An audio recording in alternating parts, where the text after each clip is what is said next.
Alright, it sounds like it's on jump. Yeah, I can hear myself through John's again.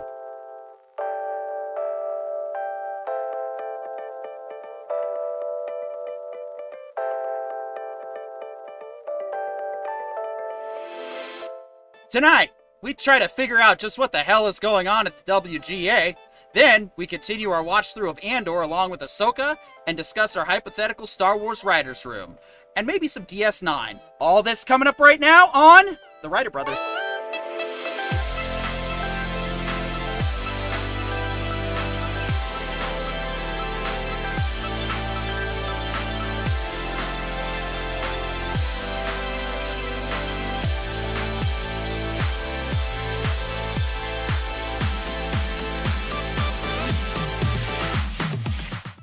And welcome back to The Writer Brothers, your Tuesday night home for everything pop culture, movies, games, shows, and books. Dahlia Lightwood says, yo people, yo, Dahlia Lightwood, good to see you in the chat.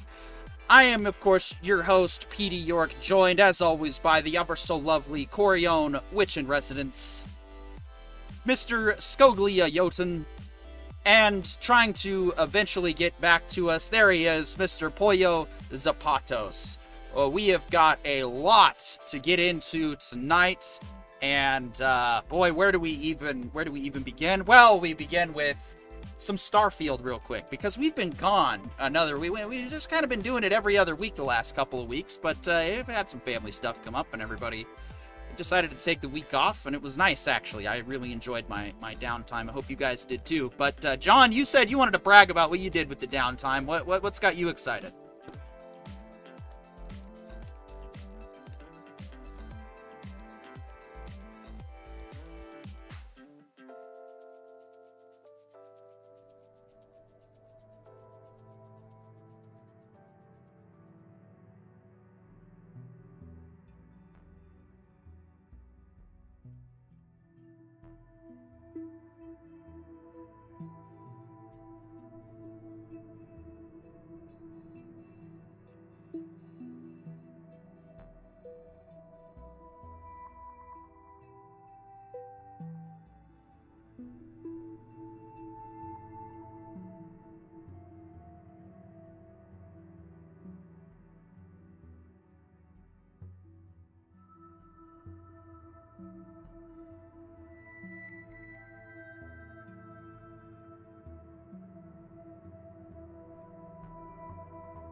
Yeah. Well,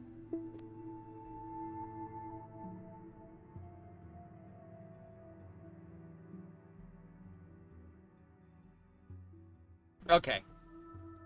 Oh, we are all muted. Oh, good. I'm glad we were. So we've basically just been sitting here watching this go the whole time. All right. Unfortunately, we don't have enough time to continue to get back into Starfield. We'll need to plan an actual segment. That was just a last-minute idea, but not a terrible one. But also, it is worth mentioning that a friend of this channel, Crinzu, you can find him on twitch.tv/Crin_zoo. He has been playing it a lot. He actually just hit his 6-year affiliate on Twitch, and so that was a huge deal for him. And yeah, so but let's go ahead. Now that we got the audio working, everything's been checked, let's get into the real meat and potatoes of the pop culture news segment.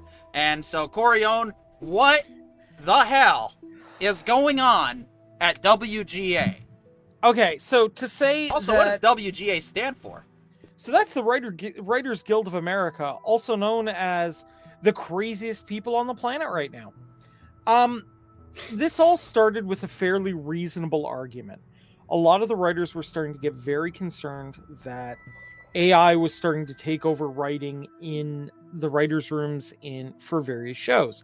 And they were concerned that less writers were going to have jobs. And on top of that, they haven't had a contract in the modern era. So they still are getting money based on TV syndication levels, not getting the appropriate money for streaming.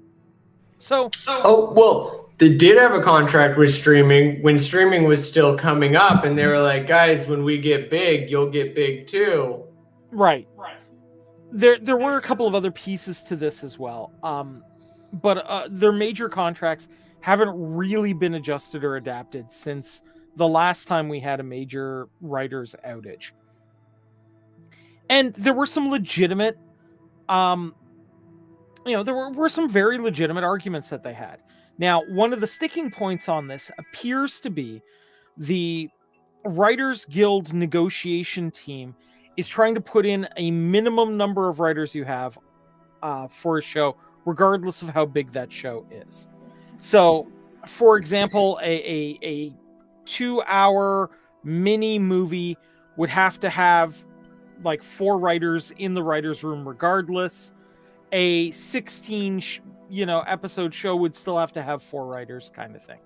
It doesn't make a lot of logical sense, especially if some of those writers really don't have anything to do with the project. They weren't the creative force driving it. Now, the problem has become that the Writers Guild negotiation team and the general consensus of the very successful top writers are not seeing eye to eye on what constitutes an acceptable solution, is really the best way to put it. A lot of the major writers want to get back to work. They're starting to see projects canceled because the window for getting these projects done is evaporating. This is going to be a massive problem for these writers because we've already seen, Bad Robot and J.J. Abrams losing contracts with Warner Brothers because, the strike has gone on too long. Well, this is the biggest raise they've ever been offered too, and they're just it is. Wait, but at the same time, like, this is exactly what the studio said they were gonna do, which is make the people suffer. I think honestly, like the studios have to suffer. Everybody at the top. The studios like, aren't going to suffer from this, though. Well, they will though. No, it's weird because look, we've all been wondering, like, where did the good writers go? They weren't paid. They went and found other jobs. They probably left writing altogether because of how inappropriately they've been treated. Okay, but here's the thing. They're still not going to come back, though, man. Look. Exactly, because, like, the studios aren't listening. The studios think they know better. This and isn't just the studios. The showrunners that are a part of the guild are now threatening to leave. Like, there's about 50 showrunners that are now going to leave and become independent, meaning that the guild is about to lose all of it. Actually, I'm actually personally, so I'll give my 2 cents on all of this. I'm convinced that the guild has no more bargaining chips. I think that these revolutionaries overplayed their hand to the point where they now no longer have a viable solution, except to get so crazy and unhinged and hope that, oh, well, maybe if we go nuts at them and have screaming matches, they'll want to calm us down and appease our needs, because that's what we had as kids growing up. No, John, I really need you to listen to this one. Yeah. This is less about what the studios want and more about the guild's failure to listen to its own members. Because a great number of the guild have come forward and said, no, the current offer on the table is more than acceptable. So the studios are actually meeting them most of the way. The only major sticking point still remaining is the minimum requirements on the writers' rooms. That is the current major sticking point. And honestly, while I'm not a big fan of a lot of how the studios practice business, and I do think they do need a reckoning at some point, I'm going to be honest with you, the way they get reconciled, the way they lose, is we get good, right? Every time somebody turns off the TV or turns off Netflix and turns on YouTube and watches awesome people like PD, like John, like Scogli, maybe me if you're really desperate. You're the one that's got the monetized channel. I don't know what you're talking about here. Humility before all. Yeah. Humility before all. But honestly, though, that's what's going on. Is that's how you punish the studios. But the writers are in the position of punishing themselves right now. And that's what's... And look, I 100%... Like, what's happening now is there is an option that the writers have that they've labeled FICOR, which is financial core. Basically, they still pay their guild dues, but they do not work within the guild restrictions. Yeah. A large number of the major senior writers, the ones who are on the very popular shows, are now starting to go that way. If that happens, the guild, the writers guild, the writers union will fall apart internally before this strike ends. And that is bad for everybody, because at the end of the day, wherever you stand on unions, and I have some very strong opinions on it, when a union's back is broken, ultimately it's management, or in this case the studios, that will think they now have an open hand to do anything they want. And I think we can all agree on this panel, nobody wants that, right? So I think we can all agree. Yeah, to that. I agree, and I think the issue that it comes down to is the best unions are the ones that function on a policy first mindset, meaning that we're going to establish like a constitution or our articles of what our union stands for and what our in-game goal is. And so first of all, you want to base that off of set standards that everyone agrees on. That's why rule of law continues to this day to be the most proven concept of government. And yes, a union is a type of governing system. It's a counter-government, but you need to make sure that it serves to the benefit of the people involved in the union. And that's the problem with the WGA right now, is it is failing to do that very purpose. This is why revolutionaries and radicals are terrible leaders. It is one thing for you to be hard-headed and dug in on personal opinions. If you like Star Wars The Last Jedi for whatever reason, and you are hard set on loving The Last Jedi, that's fine. That's okay. Where it no longer becomes okay is when you start poo-pooing on people who don't like The Last Jedi. And that's why these certain people, the guild leaders, are falling apart, is because they don't understand the value of compromise. They don't understand that you're not going to get all of your demands. That's never happened in the history of any union, in the history of ever has that been a case, except probably in Usadios Unidos. Huh? United States. Right. But look how bloody that conflict was and how long. Sorry, John, I gotta mute when you echo. We're gonna have to play the churn game and stick to it this time. Just having some minor technical issues, as happens when you do live productions. That's how we learn. Gotta love updates to the streaming software. Yeah, I know. Yeah, I always love when they. My favorite is when they update your crap and they forget to tell you. It's like, oh well, by the way, we changed everything.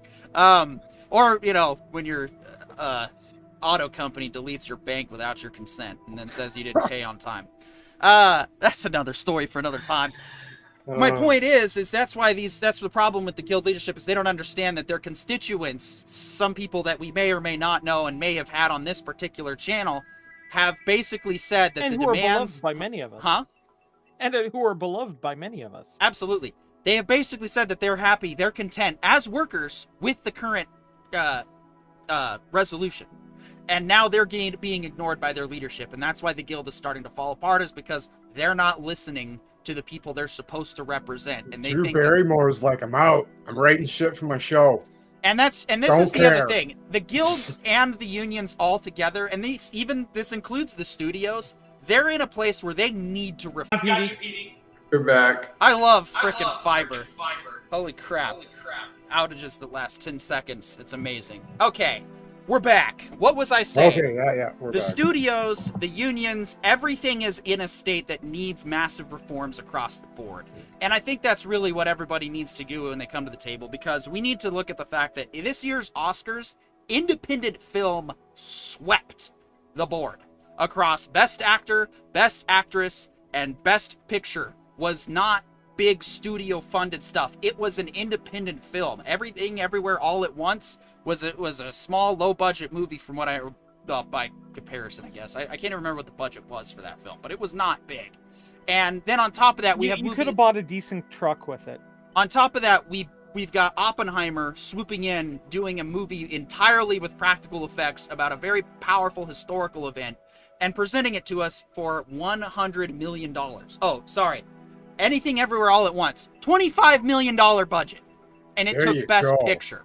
There you go. That's where the smart business is. That's also Independent usually, I media. think, where the magic spot is money-wise for a budget for a movie. I've always found independent media to be that sort of weird black sheep back in the day, like 15, 20 years ago when I started getting into this shit. And it's like, I realized that might have been part of it on purpose, to make independent films so weird that your average consumer would want to stay away from it. Well, now, I mean, we're running a frickin' television show from my house, and we're all connecting from different houses. And so, the game has changed. The environment has changed. The way we do storytelling has to change. You can't continue to rely on these big bloated budgets. And I can even add to more as to why Hollywood's outdated. Hannah and I just watched a movie last night. It's called the Brahma Sutra? Brahmastra. Part 1, which is Indian lore. If you haven't checked it out, it's on Disney Plus.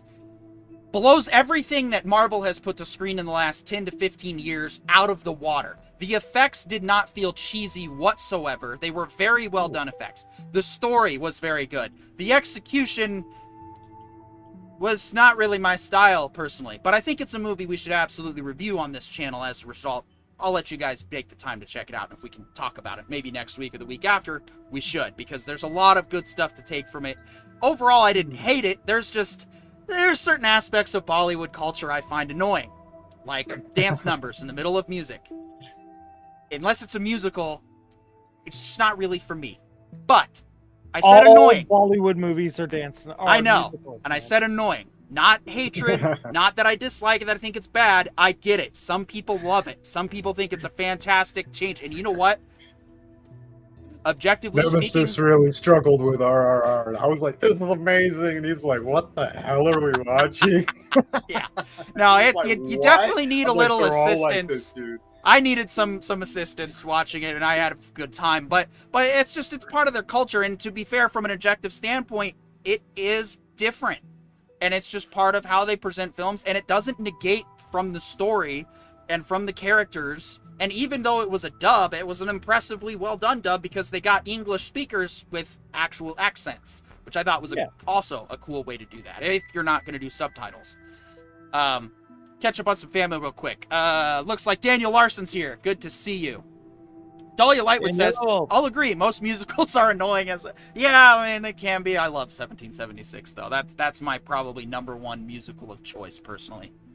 There are some musicals that are absolute classics, and there are some that are real clunkers. Yeah. Daniel Larson says, bad form, not bad quality, right? Yes. Yeah. So, story-wise, it doesn't need to be 2 hours and 40 minutes long. They could have condensed some of it down, even keeping some of the musical numbers. And I will say this, for a Bollywood production, it only had 3 or 4 songs out of a 2.5 hour movie. So That's pretty good. It's bearable. It's not like these guys obviously wanted to keep their culture, but they wanted to be taken more seriously on the stage. Nemesis of Eden says, RRR has grown on me, but yeah, it's crazy, and I did struggle with the song and dances. The brutality and craziness helped. Okay, good to know. RRR is another one I wanted, or Triple R is another one I wanted to check out. It's too. crazy. It's a wild movie. Yeah.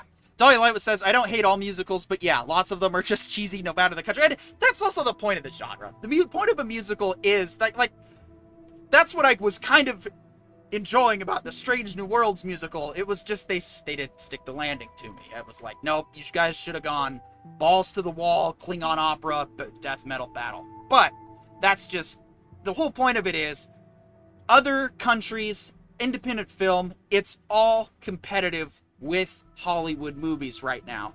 And that's why that the studios need to change just as much. And I agree, John, that the whole point is that the unions do need, but the problem is the WGA has now sucked its own power base out because they no longer have support from their members. And that's why they need to calm down. They need to accept the compromises for now and continue the fight more peaceably and just continue to work towards, because that's, as Corione pointed out, they need more integration with YouTube commentators, like us. We won't ever be paid to say nice things. That's not what we do. But anybody who wants us to review their content or become if you're interested in this channel possibly being a spokesperson for your network, we'll give you honesty. We'll give you truth. That's what we can guarantee all the time, because that's all we ever deliver on the Writer Brothers. At a negotiations table, everyone needs to walk away feeling screwed. You got to be feeling screwed and feel like you got enough. That's what compromise is. Right. That's it. Like, look, and I will say this out there to the companies. Like, look, you produce a good quality show, we'll sing its praises out there entirely. Silo is the greatest show ever made. Yeah, like if you don't bring the quality good. and bring something wonderful to the table. Nope. I think we lost John. And he's back. There he is. Wonderful. But if you bring that quality to the table, we'll sing his praises. If you don't, we will discuss how we would go about fixing it. And that's what we do here, right? And I like to think we do a pretty good job of that, right? I agree. I think we have some of the best commentary. But go ahead, John. Now that you've heard that we're not anti-union and that we're just simply speaking on the fact that the strike's gone on long enough, people are hungry, people want to go back to work, and people don't want to see the union smash, but I would like to see reform across the board that's been needed for the last 30 or 40 years anyway. Well, I think it's funny. Okay, so when it comes to this union stuff, the biggest issue is the majority of the news on it is not actually anything. Just like the news on anything. If you find out about a car accident, the majority of your emotion is derived from the orator. When the news broadcaster says, "Oh my God, this family of 4 was in an accident," you're like, "Oh my God, this family of 4 was in an accident." But when the newscaster says, "Yeah, this drunk ass was in an accident," you don't care. And that's what I mean is the way we take in the news is the way we feel about it. And so when it comes to things like unions fighting, I feel like not being a part of it literally is always going to mean that your opinion is third party. You don't know for sure because, like, one, are you reading the true notes and sentiments of these writers, or are you reading what they're saying, or they're saying their buddies are saying? Is it how many levels of separation from the direct comment are we? And that's the part that I like really want to know more in terms of like especially when it comes to the way the studios operate. Like who's negotiating on behalf of the studios? Is it the CEO or is it his team of lawyers?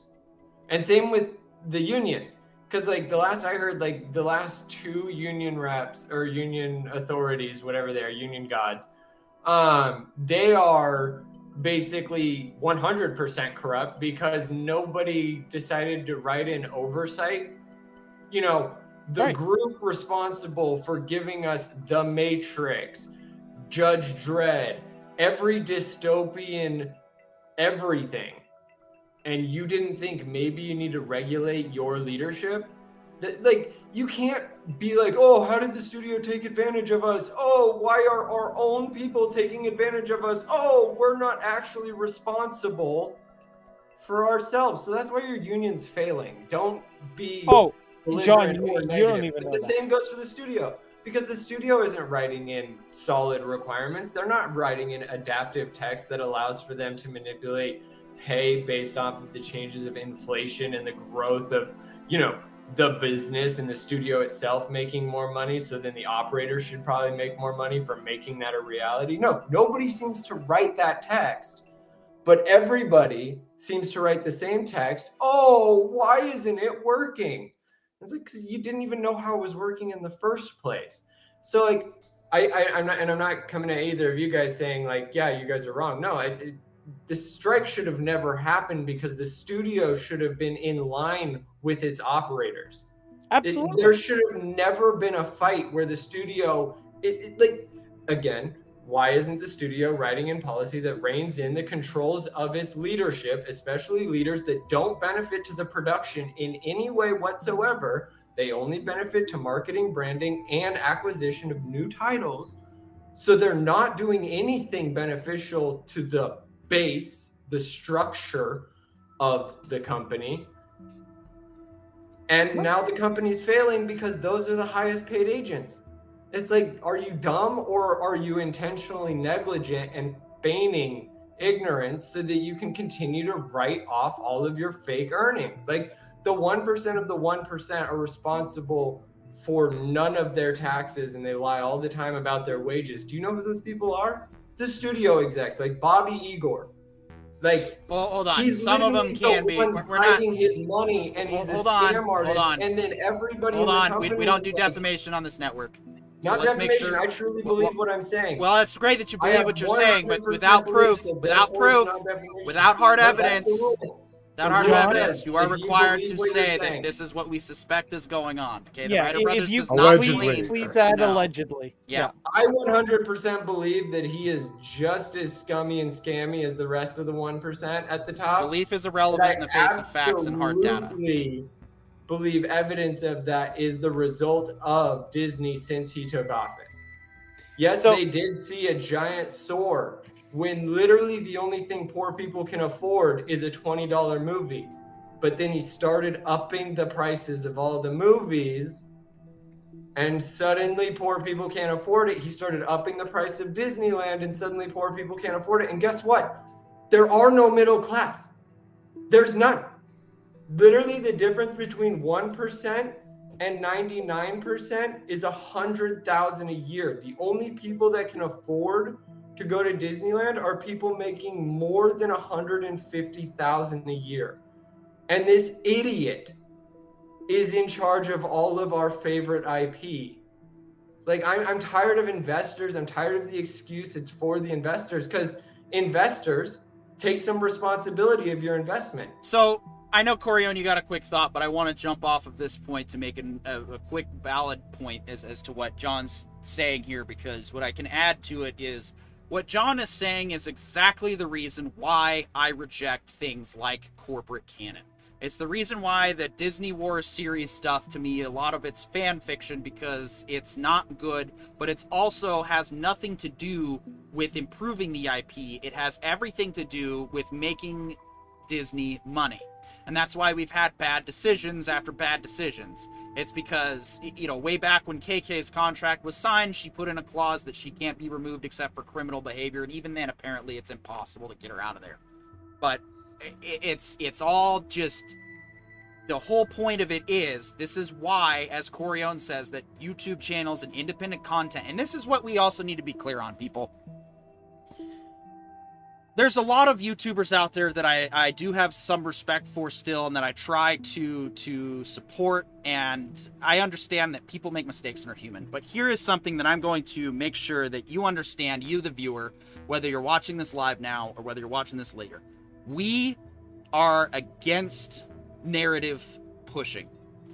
I don't consider us influencers on this show. I know that we can influence, and our opinions do resonate with a lot of people, and they do like to hear what we say, and that's okay. But here's the other thing. We also take information back. We also take in new perspectives, and we consider other ideas. I like the term influenceiver, because we aren't trying to get you to decide how you're supposed to think. We are simply trying to share ideas and keep the flow of information going, and to also express, and most importantly for this network, we share in the love of stuff that we like personally. Because that's the point of fandom, is to share why you love it. When you decide what other fans are and are not, when you decide what is and is not, you're in the wrong. You suddenly go from being somebody that I would have respect for to somebody that I don't really want to listen to as much anymore, because now you've taken that overstep of sharing in your passion to now dictating that what I'm supposed to love, that I'm supposed to love your passion the same way. That is unacceptable. And that is never going to be the case. And then that whole nonsense, and we've had this for this is a problem that's been going on for 20, 40, 50, ever since media became a thing. It's always been influence push, whether it's the government trying to push it, whether it's the corporations trying to push influence, whether it's Disney, whether it's any of the 6 corporations that currently own all of media. It doesn't matter who's trying to push it. The point is, narrative pushing is wrong. You don't get to decide. People pushing it to the 7 billion of us. That's the dumbest, most ignorant, naive, negligent, arrogant style of leadership I've ever heard of. What idiot invests in that leader? Apparently lots of people for many time, because, well, and I can explain the psychology real quick, John. It's because certain leaders, they look, all strong, and it's like, well, this, Bob Iger's clearly a man of success. He's a CEO. He must know what he's talking about, right?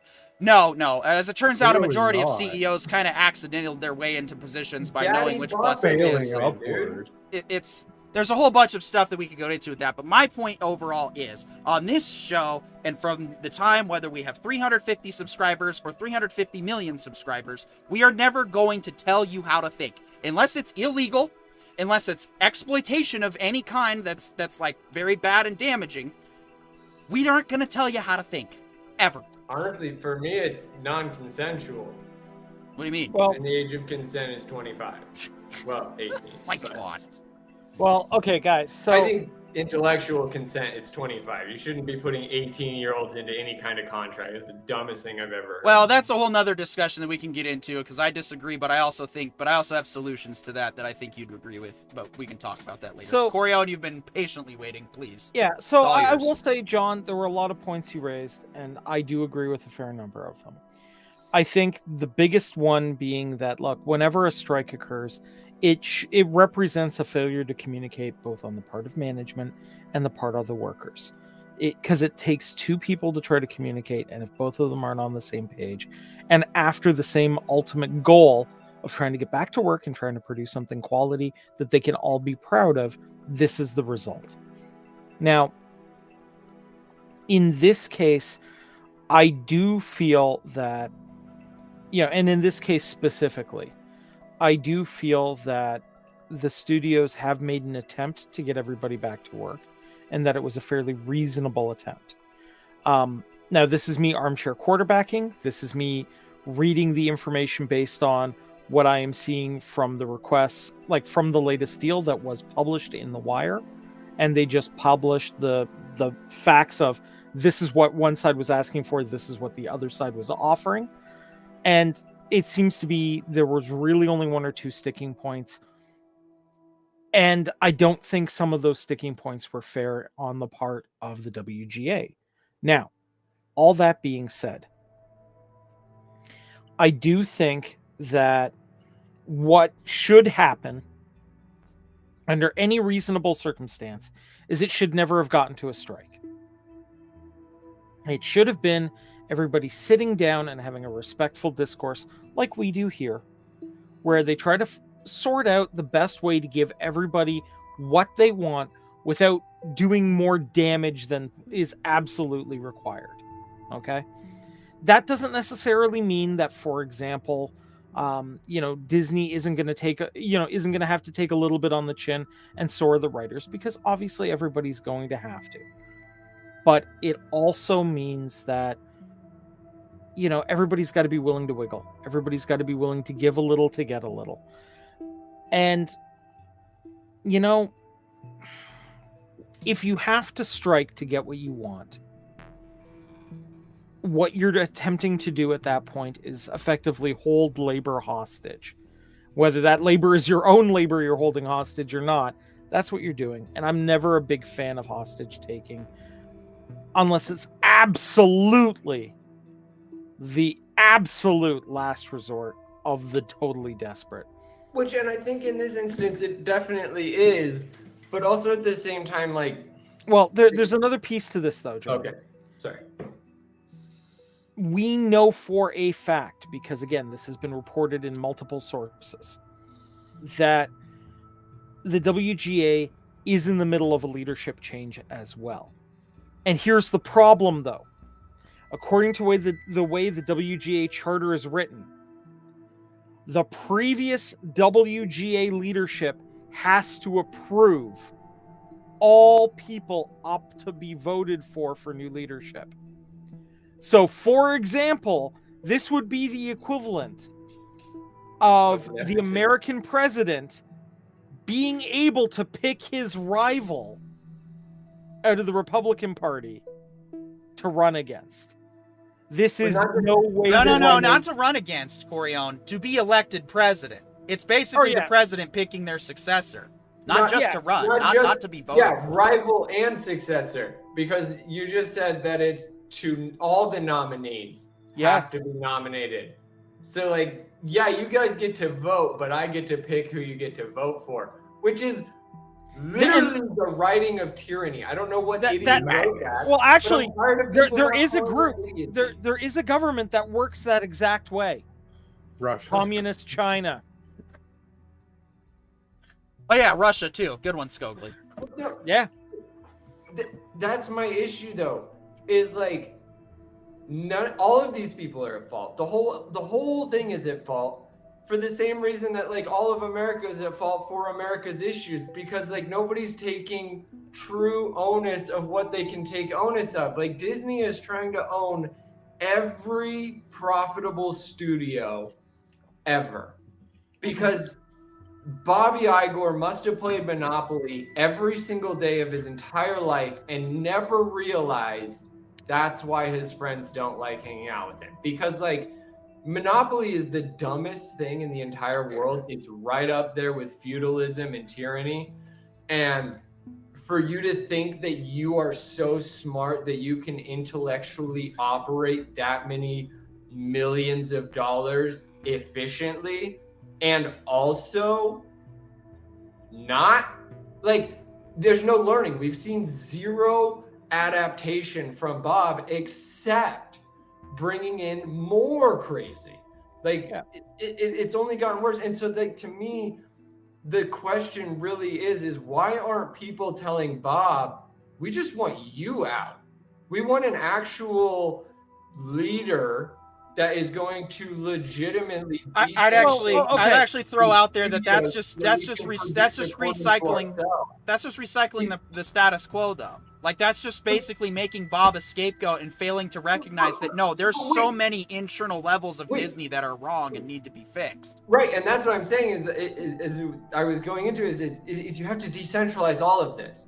Like, just like the military, the American military's greatest effect is the fact that, yes, there is a general of each branch, but then there's a general Their power of each isn't base. absolute, yeah. Yeah, Guys, and there's a general of I've each got a base. way to explain this to everybody, especially Bob Iger. And if I could have the floor for a minute, because I know, real Bob quick, Iger, I'm sure, is listening to yes, this and I want to tee you up with Daniel Larson's comment. It's only dumb if the slaves wise up to and overthrow you. Otherwise, it's a free ride to wealth and power. Well, Take it away. Hear me out, guys. I'm going to explain how to ethically have a monopoly. And hear me out on this. Bob, and I know you're listening, Bob, because, I'm just that cool, and so is everyone else on this panel. You can have a monopoly by having a product that is so good and so well built and so solid that anybody else who comes to the market is never going to compare to you, Bob. So instead of buying up your competition, if you just made amazing stuff and put everybody else looking like they're in the junior grades when you're, in university, you'd have what you want. The trouble is that requires you to produce something that everybody wants, Bob. That requires quality. And with that, speaking of stuff that we want to see more of, let's get into our Andor discussion. We're going to probably have to tighten things up a little bit. So let's very quickly go around the room with our non-spoiler overview of Andor Episode 4. Again, loving this show. It takes a bit to get going, but it's nice to have, actual, Star Wars that doesn't just center around the 10,000 religious zealots that we all hear so much about. Haven't seen a single lightsaber yet. I will be ecstatic if this whole series manages to go through one whole show, one whole season, every single frame, and if there's not one lightsaber, I'll be impressed. Now, real quick, why is that important to me? Because of the two reasons that we had lightsabers in Rogue One, and Solo especially was unnecessary. But Rogue One, they had the Darth Vader hallway scene. That was alright, fine, cool, whatever. Man, did I hate when Darth Maul shows up in Solo. Spoiler alert for those who haven't seen that movie. It's so just asinine. Because I feel like it's the movie reminding me, oh, that's that Han Solo. How could I be so stupid to forget what movie I was watching? Thank God there was a lightsaber to remind me. So I really hope we don't have a patronizing lightsaber moment. Daniel Larson says, spoiler, there are none. Yes! A Star Wars property without a lightsaber. I knew they could do it. Yeah, look, honestly, the series so far, it's slow, but it's solid. And you can tell it's building to something, and that's fair. I mean, look, I feel that it's been fairly slow, but I also feel it's been incredibly solid. You can make a good movie that is an action set piece that jumps to action set piece. You can give scenes time to breathe and events time to play out. And that's what I think this is doing. Look, when I say slow, I mean it's not jumping, my heart isn't pounding the whole time, which is a reasonable thing to say. But what I am saying, too, is it gives itself time to breathe. This is the tortoise to Obi-Wan Kenobi's attempt to be the hare. And I like this approach for this style of story. I think it's a fantastic way to do this. I think it's playing out and letting it breathe and letting us feel for the characters. Because I'm going to put this forward to you guys, and I want you to seriously think about this. Not including the actual canonical movies that really don't have time to build out all the characters that we see. Like, we get Luke, Han, and Leia character development, but we don't get, Admiral Akbar character development, right? We don't get, Mon Mothma or even Lando Calrissian really character development. We don't get Boba Fett character development. These series that are slightly longer form than the movies have the time for character development. And we're getting like droid character development in this. We're getting, like side characters that maybe are only part of the first, section of the story. Character development here. And you care about them. And exactly, because they're developed, we care about them. And that's the point. That's what they're doing right here. Okay? And you have to accept that. You have to accept that this is not the roller coaster ride. This is the swing of the century in the Disney, in the Star Wars theme park. A great ride, and it gives you time to get your heart rate down so you're ready for the next piece. I think this is fantastic. If you read any of the Star Wars books, this is one of those things that you can expect to see in the Star Wars books that you miss from the movies. So I'm very, very happy with the series so far. So, solid 7 out of you still? Yeah.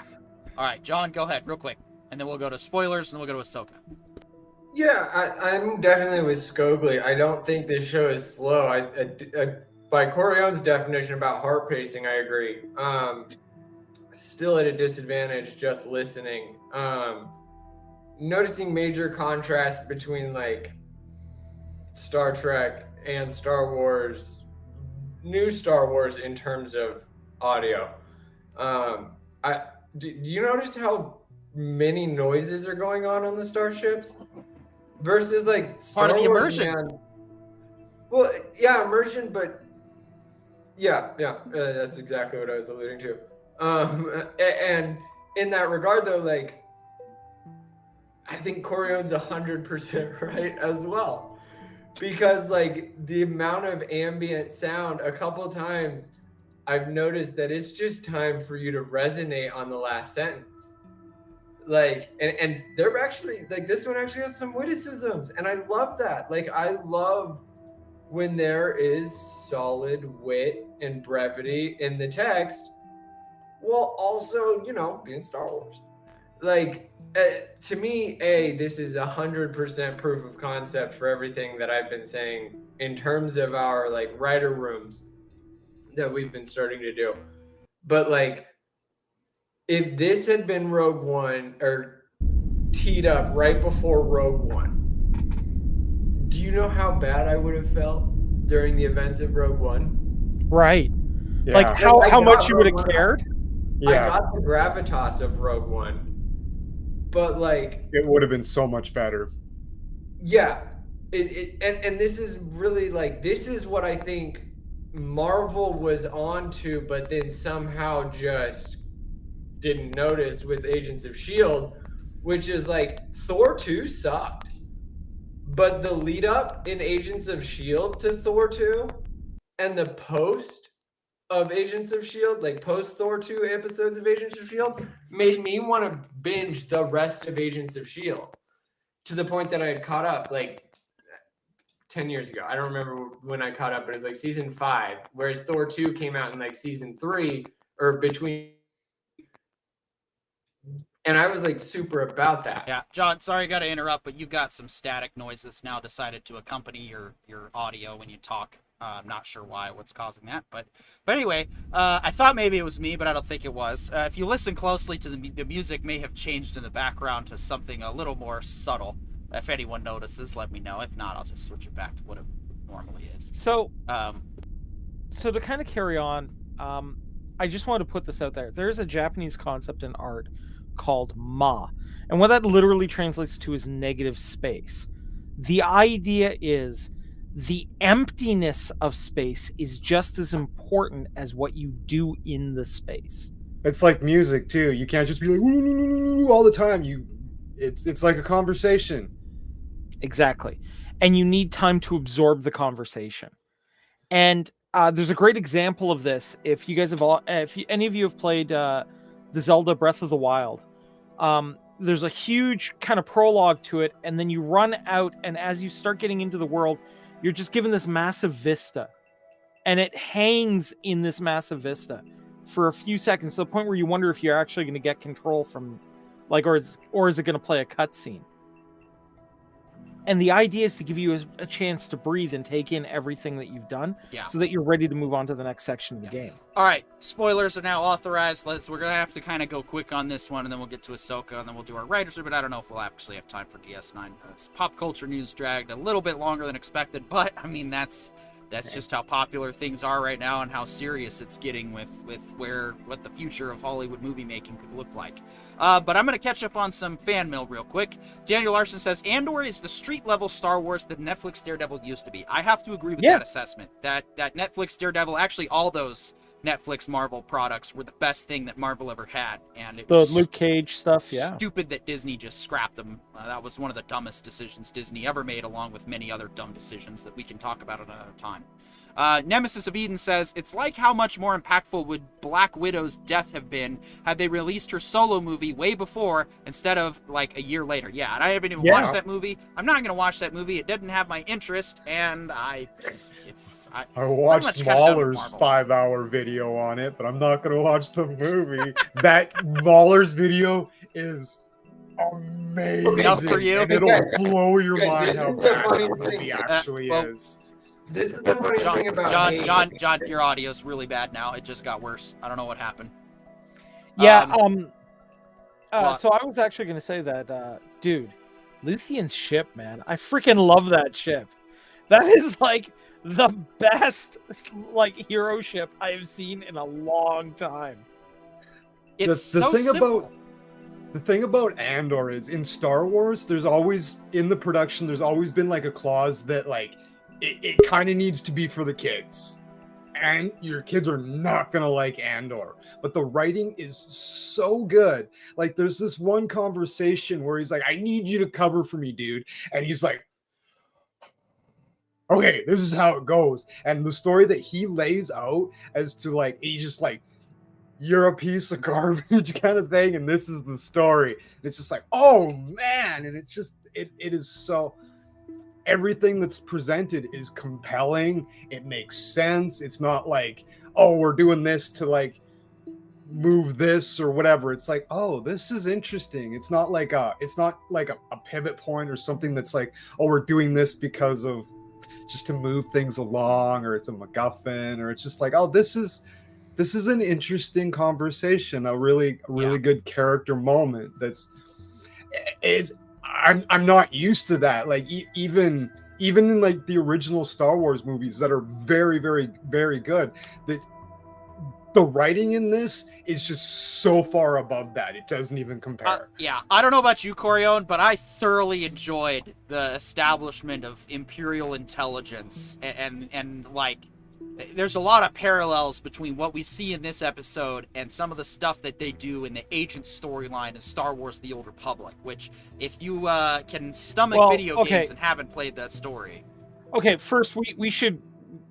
I demand that whenever we're referring to that organization, we use air quotes for Imperial intelligence, because frankly, I've seen what they do, and, you know, putting Imperial and intelligence together...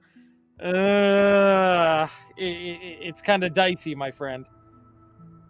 But look, man, I do like the idea of that. I mean, the ISB initially showed up actually in Rebels. And you know, the books before that in the EU.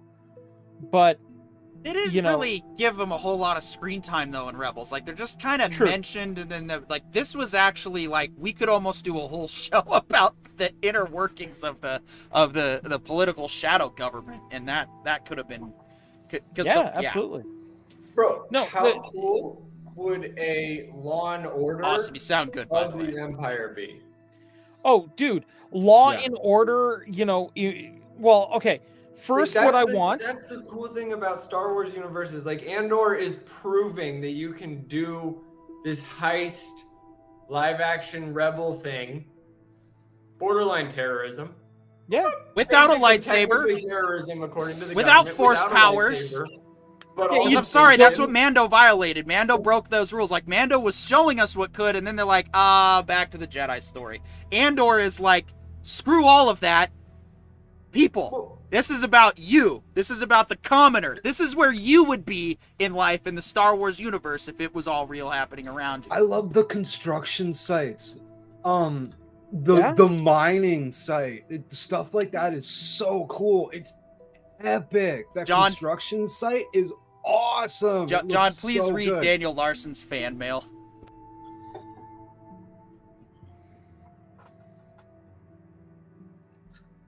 As long as it's not law and first order, dude. Daniel, I you mean, just got my even like. then, like I would rather see law and first order be the entire justification of the night, like the other three movies, you know, because like if Turns you out it was a think about conspiracy, it, them like, it turns manipulating out that, everything to be like, dumb.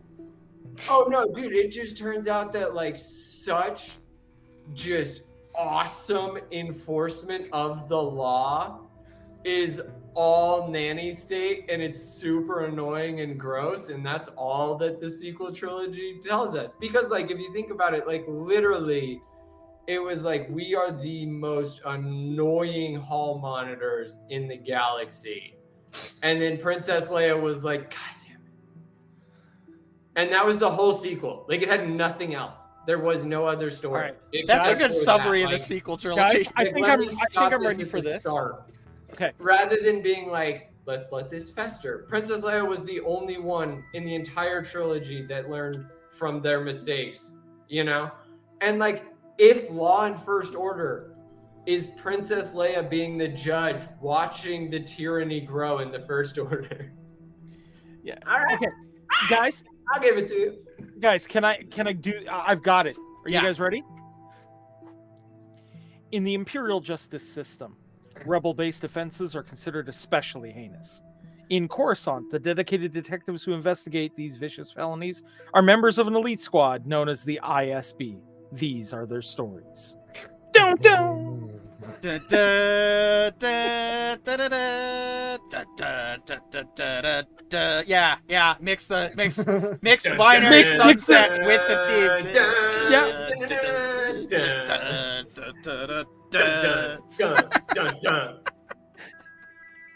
That may end up having to be where we pivot our hypothetical. You know what? And Dick Wolf Shit. We might- Star Warsing across the screen. I would pee in my seat. Like I So- couldn't get up. Yeah, I would like- have to watch it. Dick Wolf, man, Guys, come on, man. I don't think you Hire realize me, we I may. I got don't want to this. pivot our writers' room, but we may end up having to just do two simultaneous projects for that shit at the same time. Because here's the thing: Law and First Order, or whatever we want to call it, could very easily be a YouTube parody that the four of us could coordinate and put together and actually have on our channel as part of. And it would be an entirely legally protected, copyright-free parody, because parody law is basically one of the few laws, along with fair use, that cuts copyright use and down. Is because, well, I think we may need to cut that part out of the stream and actually make that a video, because that could work, and that could very easily be another product we could crank out on this network. And I Like, think have we you should- guys ever seen the parody short Troops? Yes. Yeah, like that's the companion show, right? You know, like I'm putting it together now. The Writer Brothers Star Wars Hour, Troops, followed by Law and Order Imperial Security Bureau Unit. Yeah, exactly. I think that's something we need to get to, but we are pressed for time. So to get to our writers, we need to quickly do Ahsoka non-spoiler overview. All right, for those of you that haven't seen it but just want to know our quick 2 cents, I should start cutting these into shorts. I don't know why I don't, because I'm lazy. But I'm working on it. So, Ahsoka, again, episode 4. Nice that it was longer than 25 minutes. We got a lot that took place here, and again, this show is the best live action that Disney has managed to put to screen. It's quickly filling in the shoes of its predecessor, Rebels, which by the end is one of the greatest, is the Who's best the Disney bad Wars guy? product, in my What's opinion. Huh? What's the new Sith's guy's name? Balin? Balin, Skull. Balin. This dude, Yeah, gangster man. Yeah. Like, this is bringing the dark back to dark side. Goodness. He's been gracious. this time. All right, Coriolis The Scogli. apprentices sucked. I don't care for any of them, and I'm glad they're dying fast. But Balin, that's a dude. And I just mean in terms of like actually Lex Luthor scary. Like the way, spoilers coming up. Yeah. So real quick, your guys' non-spoiler overview, then I got to say something about it, and then we'll get That into was my spoilers. non-spoiler. Because that was my whole opinion of Sebza. Balin just stole the whole episode from me. Loved it. Yeah. No, he's winning a lot of Love people him. over with that performance. Way It's sad that Ray cooler died. than everybody said he was going to be. I'm so happy they were wrong. Yeah. So I guess my piece is this, guys. The original Star Wars was very heavily influenced by Kurosawa's work. Those traditional samurai epics. This episode felt like it belonged in those epics. And as a fencer who has studied various sword fighting forms, I can honestly say they actually followed sword fighting forms for the first time since the prequel trilogy. And the only one that was following him in the prequel trilogy was Christopher Lee, for the record. But no flips, no stupid nonsense, just actual If you have quality force sword jump, fighting. Use it.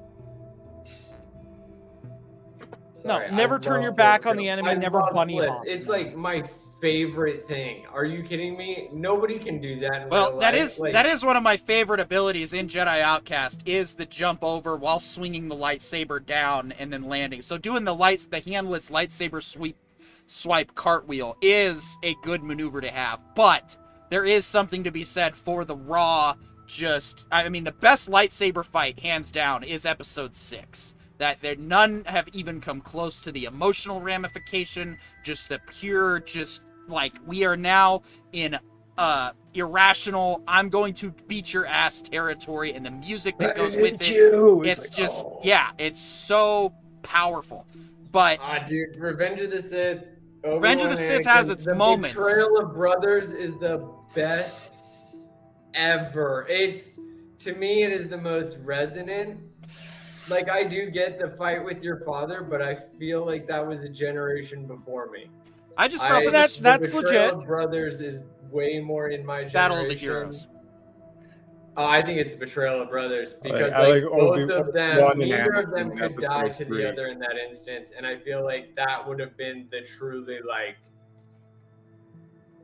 brotherly thing to do, is just let it go, which would have ruined everything, the whole plot. But at the same time, that's why I think it's a betrayal. Like, they both betrayed each other in the sense that neither could get the other down, despite them having been through so much together. And to me, it was not just brothers in love, but brothers in war, Band of Brothers. Because the prequel trilogy truly showed us how Obi-Wan went from a young kid becoming a monk, like the nerd in Cobra Kai, to Anakin literally being raised in warfare and it consuming him. Yeah, and I can understand and respect everyone's opinion, but we'll have to save it for an actual this is a Star Wars discussion, but more open-ended. Real quick, though, Daniel Larson says, I love the original trilogy, but one time I almost teared up when Obi-Wan Kenobi said, "You were my brother, Anakin." Yeah, that was a good sequence. But Look, all right, before we get into spoilers, I'm going to set to general discussion real quick, because there is something that does need to be addressed. Something stupid that came up on Twitter. Now, I'm not going to highlight any comments on this show. I don't like to give people attention who perpetuate negativity, and just if it's stuff I don't agree with, I don't mind talking about it. But if you guys want to find the tweets out there, just search Ahsoka and racism in Twitter or on the internet, and you will find all the numbers of the monumentally stupid discussions that are going on.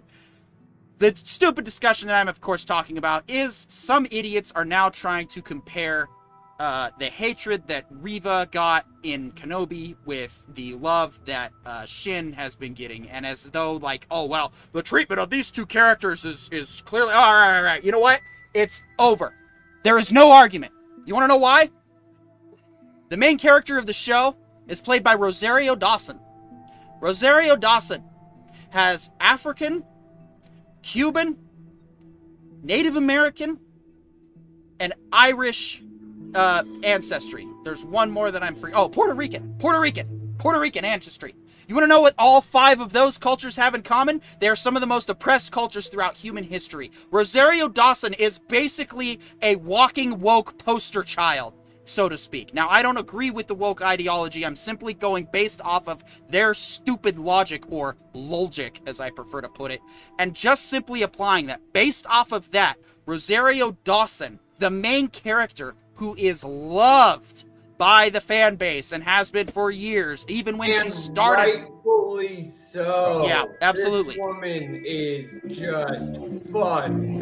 She was definitely a plank of wood when she made her first debut in The Mandalorian, which was to be expected because it was her first time in that role as that character, and this character we hadn't seen since the end of Rebels. Can I add something to that? Sure. Because the plank of wood now kind of justified. She was hanging out with a Mandalorian and she knew their culture, so she was a stiff. Oh, I don't prick. think she's a plank of wood at all. I think she just comes off more stoic now because she's Mandalorian, older. Where you say she was like stiff, plank of wood, you're like, actually no, she was being stoic with the Mandalorian culture, because now we see her being soft, and both apply perfectly. Like, she shows the dynamic range of a human, or of a person, because she's not a human in this series. Daniel Larson says, who's loving Shin? All I've seen is people dumping on all the ladies in this show. So I will go ahead and address that real quick. First of all, I think she's awesome. I think she's got a lot of potential for a character, provided she doesn't do anything stupid and try to betray Balin, who will just kick her ass if that happens. I think that Sabine has been doing really well. The actor has done a great job of showing us a character who's obviously been missing her friend, and it's taken its toll on her life. That's why she's out of practice with her lightsaber skills. She's out of practice with most everything, but she is still a Mandalorian, and we actually see the Sabine that we know and love from the show finally come forth in this episode. And then Ahsoka. Dahlia Lightwood says it best. Rosario is amazing. She looks great. Her acting has been great. I love the show. F the haters. I completely agree because, like I said, the whole concept of racism in the Star Wars fandom is nonsense. It doesn't even apply to this show whatsoever. I think there are racists that are fans of Star Wars, but for some reason people are focusing on that. And so, I get that, but there's racists that are fans of everything. Like, I guarantee you there are racists that are fans of your favorite thing. Because racists are people too, and they also don't know what the frickin' heck they're doing in this universe. Well, and as Daryl Davis shows us and pointed out, it's like a lot of it is that people are taught and programmed a certain way, and most people can actually be churned just by talking. I mean, but let's all recognize that a lot of it is there's idiots in every fandom. Let's Well, just call it a lot idiots. A lot of it is the media. So, like, if the media is like, there's all these racists, and they name 10, but they can't find an 11th, let's assume it's 10. Well, that's just it, though, John. Not being racist. The people. Most of us Okay, so we need to clarify. We need to clarify here. The people on Twitter are not naming people specifically. They are simply saying bullshit like, oh, Riva was hated, but the Shin is not. Therefore, you're all a race. No, it's garbage. It's nonsense. We love Rosario, and Ahsoka's awesome. So, no argument. This isn't meant to be a discussion. This is meant to say that you have no discussion for racism because there's only one human race. People are saying Shin isn't being hated. I literally opened with, I hate all of Balin's apprentices. I'm glad they're dying.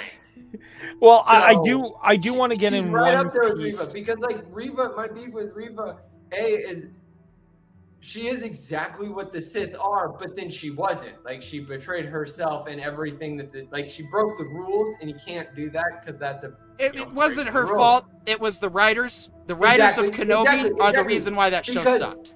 Because in the first few episodes, I hated Riva because she was the exact definition of a Sith given authority over people.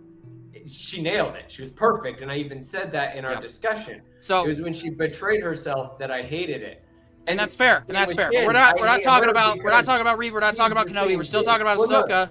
So right. So it's back to Shin. I Shin is the same thing. The reason I don't like Shin is the actress is being a phenomenal teenage Sith.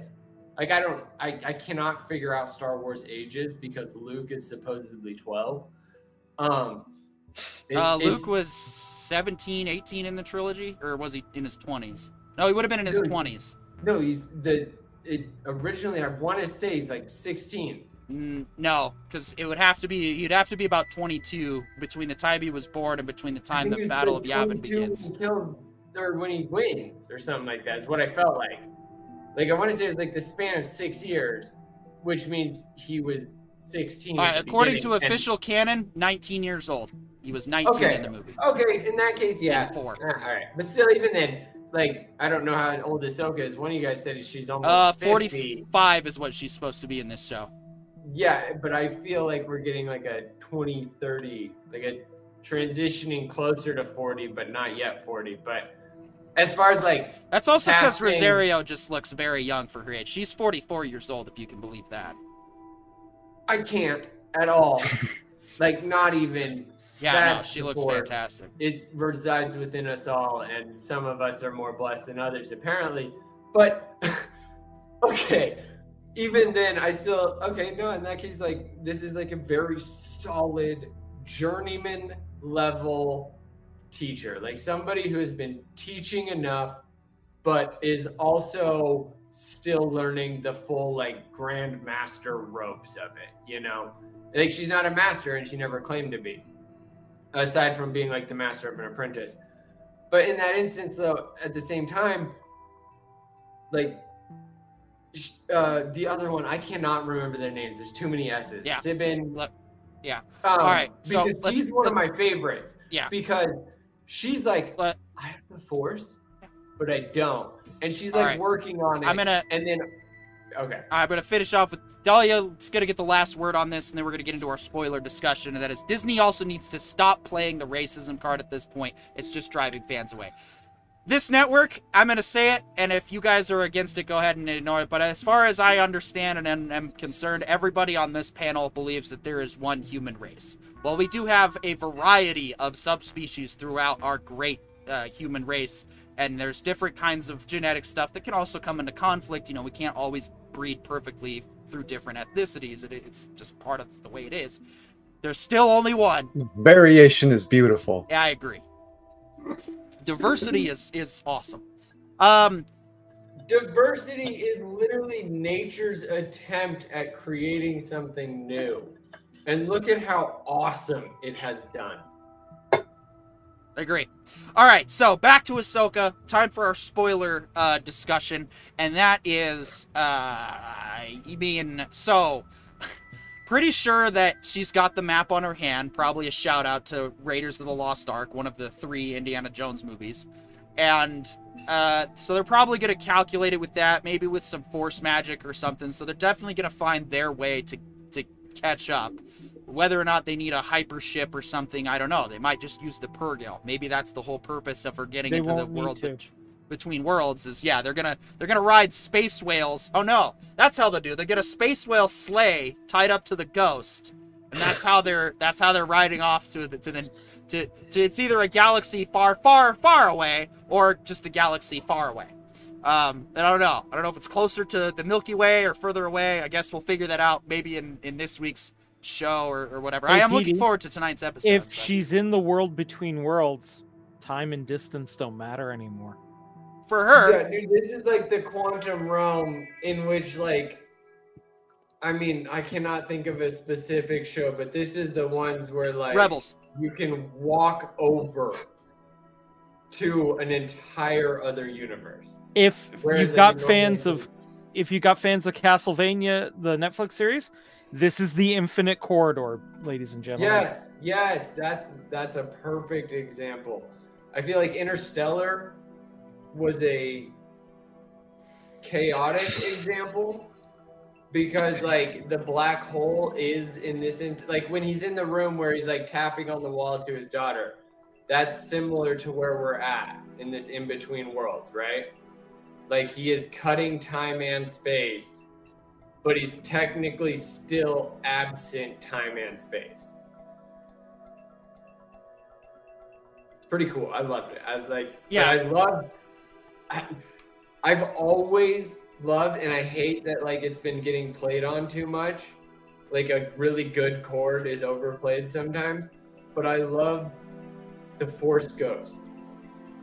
I didn't expect to see you so soon, Snips. Like whole body goosebumps. Oh my god. I didn't expect that at all. Yeah. I was shocked. Well, to me, I've always loved Hayden Christensen because I know why everybody hated him, and it's because he was a picture-perfect teenager.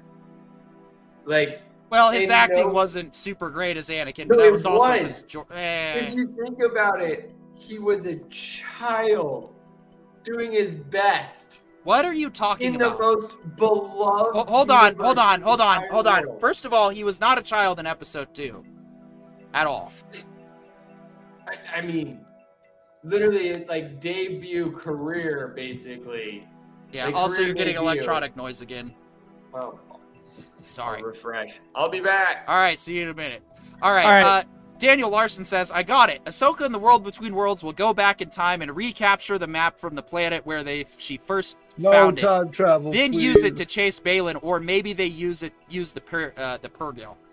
I probably She's to go back and help Sabine fight. So she goes back, steals the map, but then puts it back before she gets there. That could work. That would also keep it closed loop. So, which actually my money's going to be on that that we don't wind up that we don't need the ghost going forward. Boo. If they have access to the World Between Worlds. No, they got to bring the ghosts into the World Between Worlds. Like, that ship I used to think was ugly at first, but it grew on me, especially the second watch through. I'm like, this is like what the Millennium Falcon was supposed to be the whole time, and it's cool in its own right because it's its own transport ship with a more practical and centered design. Not you're gonna have your cockpit way the hell over here and have to compensate driving your ship that's like literally sitting next to you. And hey, PD, so compensating for like being at the side of your transport, like, you know, your truck. I'm sitting in the center close enough to it. Dude, you're literally sitting on one side. I'm literally sitting out. Yeah, I'm sitting on one side, but I don't have my whole truck off to the left. I gotta watch out, and hope that. No, hey, is that other side clear over there? I can't see. My whole ship is a blind spot. That's what exactly. sensors are like, for, I bro. 100% agree with Didi because, like, this is literally. Don't misunderstand. Like, the Millennium Falcon is cool too. Like this. But yeah, when you consider the practical implications, like I gotta give Filoni credit with the design of the Ghost. It's functional. It makes sense. Bubbles. You actually sit out in front of the hull. You can see your wings, your flanks. You know where you're going. I don't know, man. Because their sensor displays in Star Wars are trash. I have to I give. see And someone's so playing are their X-Wing versus TIE binoculars. Fighter. So here's the biggest thing: we all have to give George credit because George literally designed crafts that are so bad it explains diversity. Like the X-Wings are the most versatile, yet the Rebels have them, and the TIE Fighters are the worst in terms of this like, is what tunnel vision. Yeah, get 2 planks But it's of so wood. obvious that a monopoly tyranny would buy those because they're cheap. This is how you drive. This is how flying a TIE fighter would be like in real life. But the difference though is the TIE Fighter's the Tesla with a really good charge, and the X-Wing is the A10. Like, yeah, it costs fuel, but it actually gets W's. Well, then the other thing is the X-Wing also has their own hyperdrive, whereas TIE fighters do not. Don't even have shields. Like, no, but I mean, like, shout out to George for literally designing his ships so that his fans could define it based off of economics and the obvious decisions made by an enlarged empire. Yeah. Nemesis of Eden says the Like, Millennium amazing. Falcon is like having a driver's seat of a motorcycle in the passenger car. That's exactly what I'm trying to say. It's like the See, I guy don't know, in man. the guy in the sidecar is the one that's actually driving it. Exactly. See, like, I don't know, man. Like, to me personally, Nope. first, cockpits in general, like, windowed No. cockpits in general are the stupidest idea in the spacecraft. The CIC for any spaceship should be in the middle of the damn thing. Like on Galactica. Or on, like, the Expanse, where they literally have, like, the cockpit is its own separate box. Yeah, it's in It the top has to be a module. and then- yeah. pupil. It has to be like the rest of the ship has to be a ring, and the cockpit has to be able to just up and down without caring, so that it can literally ignore its peripheral. You want to know what my solution was? You know what my solution was instead? I just went with 2 bridges. One on the top, one on the bottom. There you go. You have all of your navigation figured out. So you have your landing/supplemental bridge, and then you have your primary top navigation main bridge up at the top of a superstructure.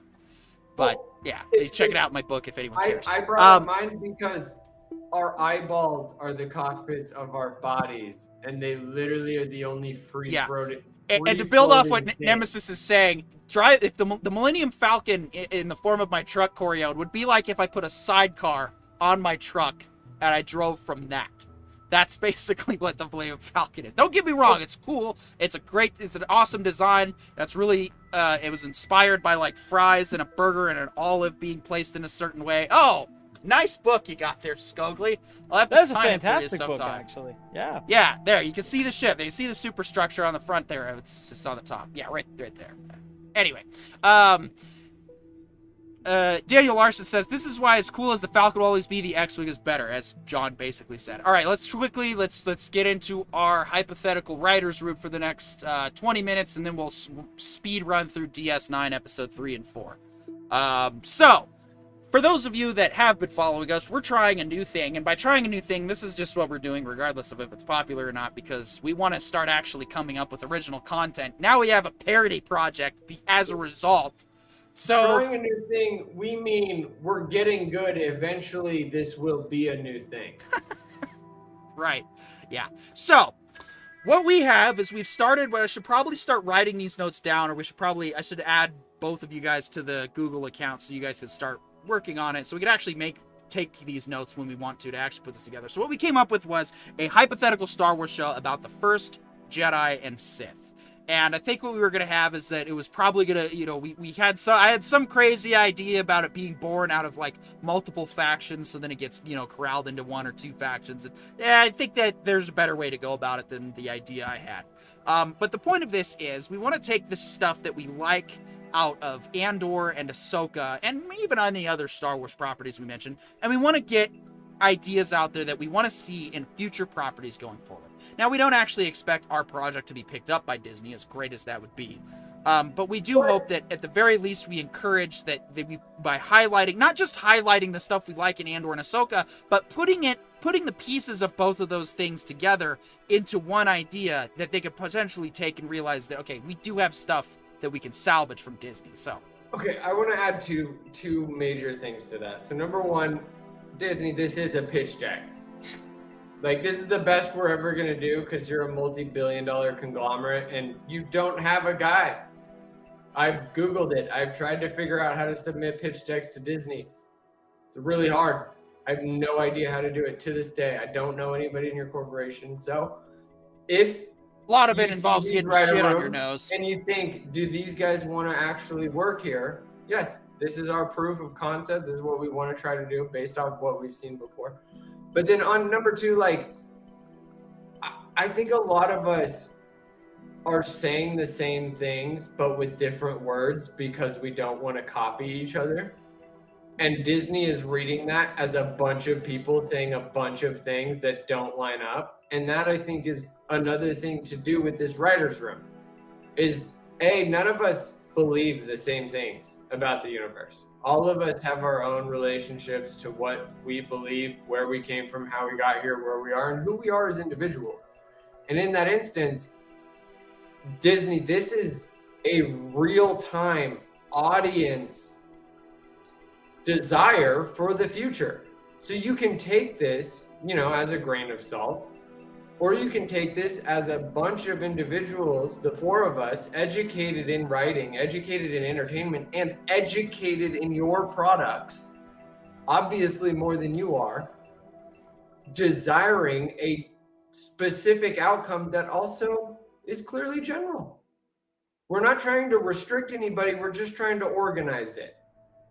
Yeah, so with that, I think one of the first things that we need is basically what Corione touched on in the Ahsoka discussion, is that we need to plan on, so for this series, I think very basic sword fights and very just raw and unchoreographed fights are going to be the way to start this thing. Like, somebody doing a jump over slice kill needs to be like a super rare, game-changing, big deal event. Otherwise, the fights, they're going to have to just be like even worse than episode 4, if that's possible. Bro, okay. Actually, on okay. Corione's point, this is something I wanted to add to that so much real quick.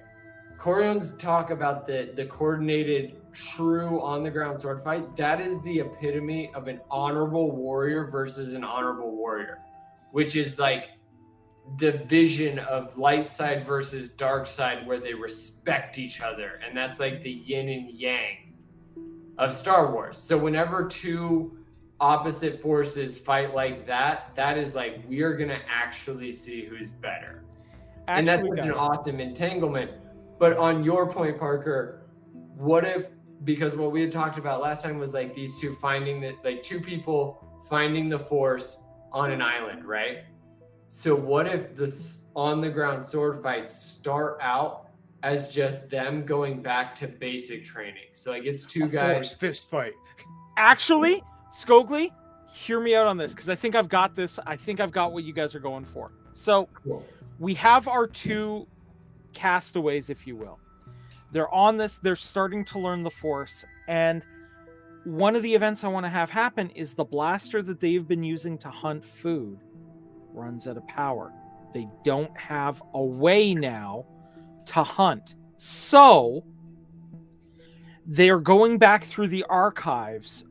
They're learning techniques, and they've realized they can use their fists to project a little bit of Force energy to fight with.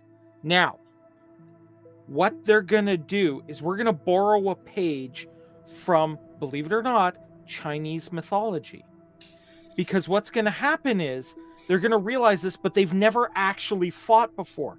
So they're going to watch the animals in their environment and start copying the movements, as in, like, for example, the different types of kung fu. And one of them is going to focus on a creature very similar to the crane style in kung fu that's very defensive. The other one is going to be focusing on a creature like a tiger, very fast attack, ambush predator style movements. And eventually they're going to come back together after studying these and go, hey, I figured out some stuff. And they're going to try it up against each other and realize that they're counterpoints to each other. And they're going to use them both to hunt, and hunt successfully. And bring that back. And that's going to start the basis. And what we're going to do is we're going to start the basis for the lightsaber, the 7 lightsaber forms, based on 7 animals that they see hunting and working in nature on this island. So they wind up developing the very basics of the 7 forms of lightsaber combat based on a martial art they're developing. And where does the sword come from? The older one watched their dad or father figure, or even both their families, or just remembers that there was a sword version of Tai Chi in their culture. So like he's just doing that as stretching, and it's just with a stick because he has no sword. Yeah. And then they start to combine it to each other. So then like you're saying, all of these fighting combat styles, just like kung fu in terms of like jiu-jitsu as well, like the idea of watching 2 dogs wrestle and realize that they're not trying to like kill each other, but they are still trying to dominate each other, but also they can't jeopardize the pack by hurting each other. So it has to be different, and dogs figure it out, so why can't we, right? Judo too. But then if you add on top of there, like, the idea that just one of them is waking up every morning just doing these like sword swings that are like stretches, and he does it with a stick because that's what the culture had, and he talks regularly about performing it with a formal saber, like their version of like a, not necessarily like a holy item, but a legitimate cultural item that they It was a always- cultural exercise. They Exactly. were only doing it just to be healthy, not Yeah, because they and- needed to use it. Because at that point, they've No, got like, that's blasters. Why why- would they need to? Well, that's why I touch on Tai Chi, because Tai Chi is perfectly universally applied. You can be whatever religion you are and still do Tai Chi and benefit from it. So, like, if we Yeah. invent a Star Wars Tai Chi with a sword or a saber, and then, like, these kids are trying to mimic it and create it, but at the same time, they're also trying to learn hunting and combat and war and fighting nature to eat and survive.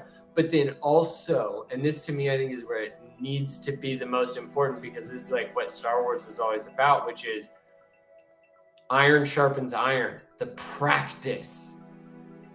You try to sneak up on me and we'll see if your defensive technique is as good as you think.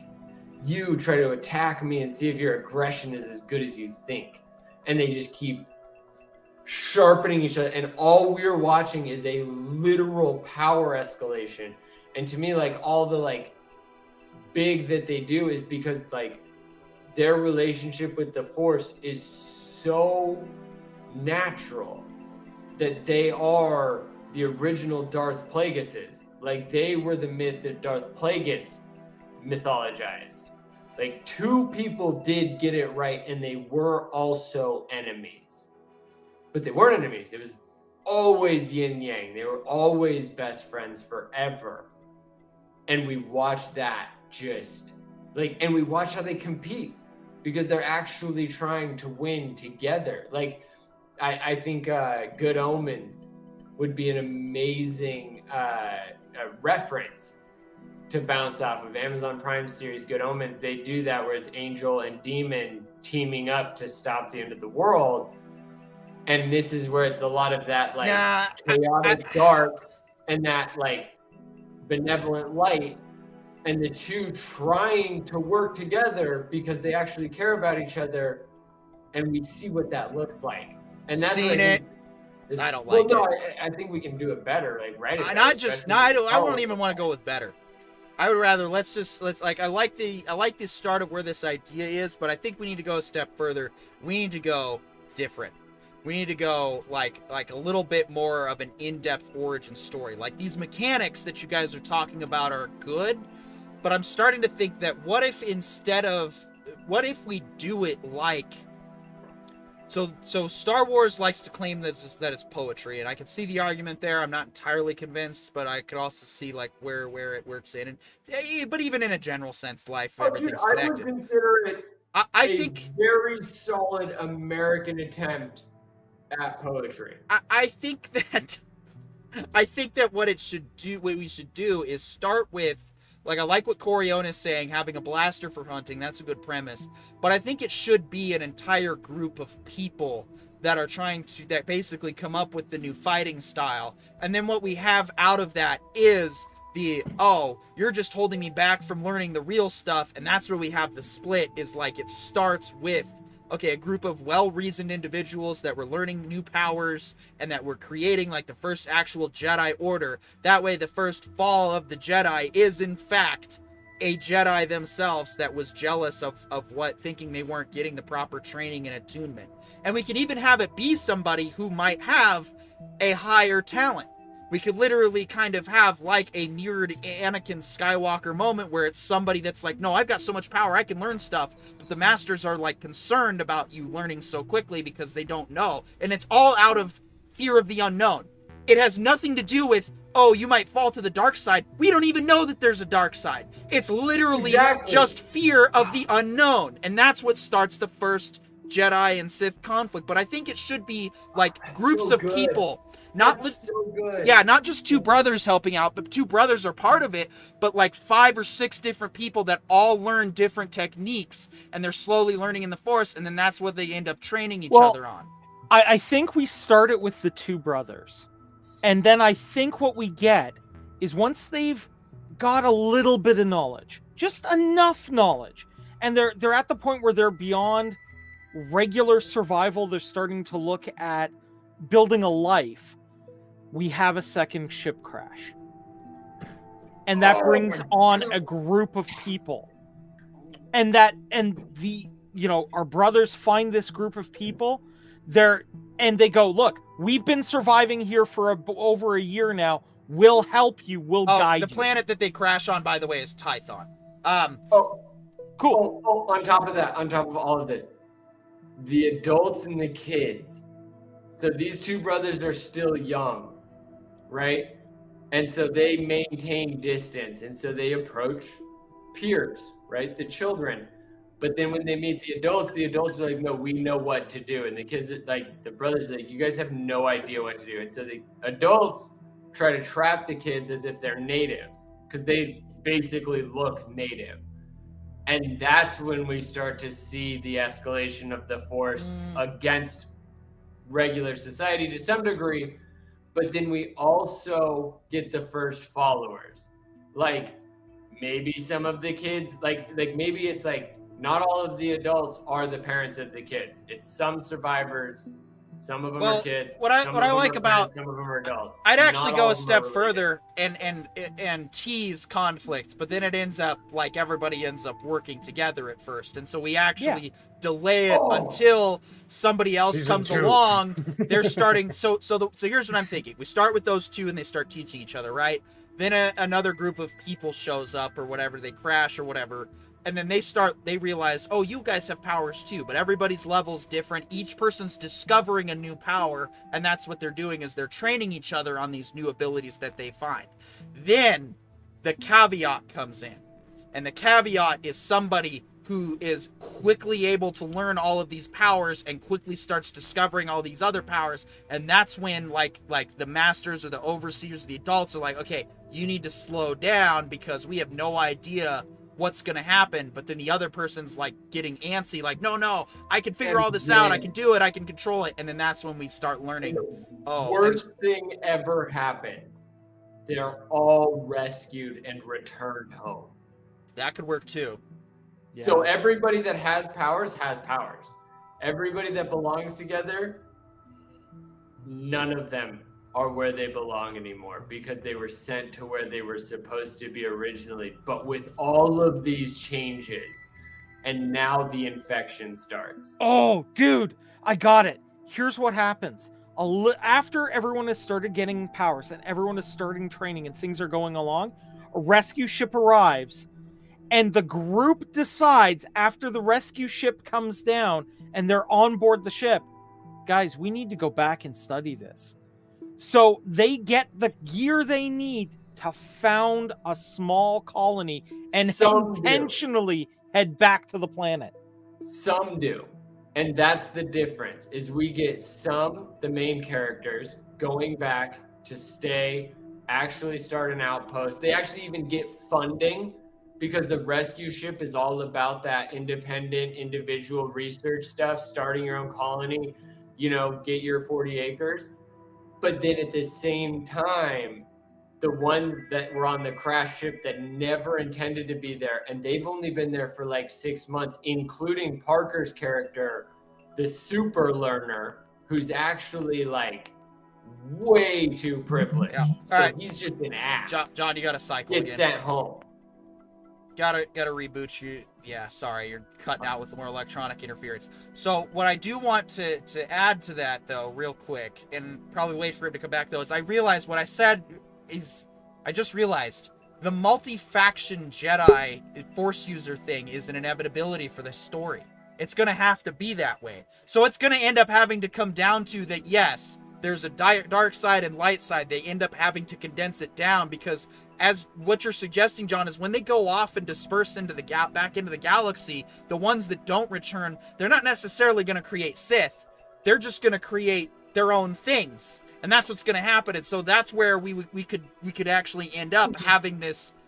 Okay, we need to make it easier for people to understand the light path and dark path. And so that's why the first group of Jedi that build the first lightsaber, they end up coming up with the two faction system to mitigate any confusion, because that's just how it naturally goes with religion. You're going to have different interpretations. What if it starts out not as a light side, dark side, but as a duopoly that slowly grows into two opposing forces? Because like it starts out as like these two brothers that are like, you need to get the warriors in check. Well, you need to get the healers to stop doing weird necromancy. Well, that's stuff. Getting like super deep into it later. Because instead of like automatically starting out with the light side and dark side. No, it doesn't start that way. No, right, that's what I'm saying. Is that each faction's going to have some weird distorted version of Jedi Sith ideas, and each of them are going to be so different by the time that they're found. What if it's way closer to, like normal history, human history, in the sense that like they're not distorted so much as like every time it works out, okay. What works but every out? time it doesn't, like any force power. So like force lightning is awesome when you're powering generators and healing a city, lightning for a show, some pageantry, dope. Lightning somebody, you're a Black Witch murderer, right? So like one society sees lightning as Black Witch, one society sees it as pageantry. And we keep seeing that with each force power. A witch hunt? Like, no, you know what we're going to need? Not a witch hunt. Some of them are using, it's literally the definition of, like magic. Use it for wrong, you're a bad person. Use it for good, you're a good person. And that's where we really start to understand the true dichotomy of the light side versus dark side. It was always about what you do with what you can do. Because technically you can do it all. Well, that's why I love Jedi Knight. At some point, like when you guys are talking about, like down the road point, we need a Council of Nicaea. We need a point where all the that's what I'm saying. Here's how you do it too. Here's how you absolutely do it.